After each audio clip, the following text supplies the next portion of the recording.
Hello, જય શ્રી રામ દોસ્તો આજે હોળી છે અને હોળી ધૂળેટીની તમને બધાને શુભકામના। જુઓ, ઉનાળાએ પણ પોતાનો કબજો હવે ધીમે ધીમે જમાવા કરે છે, એટલે આપણને તો ખબર જ છે આપણી તો હાલત ખરાબ જ થવાની છે।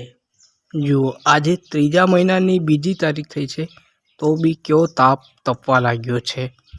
એટલે હજી તો ત્રીજો મહિનો છે અને જ્યારે ચોથો મહિનો આવશે, પાંચમો મહિનો આવશે ત્યારે આપણે બહાર જોશું તો એક ચકલું, એક કૂતરું પણ ફરકતું નહીં દેખાય।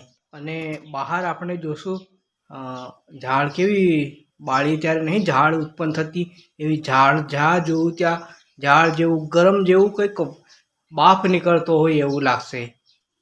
અને પછી તો ન તો ઘરમાં ટકામણ આવશે ન તો બહાર ટકામણ આવશે। ચાલો, ગરમી તો આવવાની જ છે, પણ હોળી ધૂળેટીની વાત કરીએ તો તમે શાંતિથી હોળી ધૂળેટીનો તહેવાર ઉજવજો। તો મિત્રો, આજનો વ્લોગ આટલા માટે રાખીએ, કારણ કે મેં ખાલી તમને શુભકામના આપવા માટે જ આ વ્લોગ બનાવ્યો હતો। તમે ચેનલમાં નવા હોય તો ચેનલ સબસ્ક્રાઈબ કરવાનું ભૂલતા નહીં। કમેન્ટમાં જય શ્રી રામ લખી દેજો। વિડીયો ગમે તો લાઈક કરી દેજો।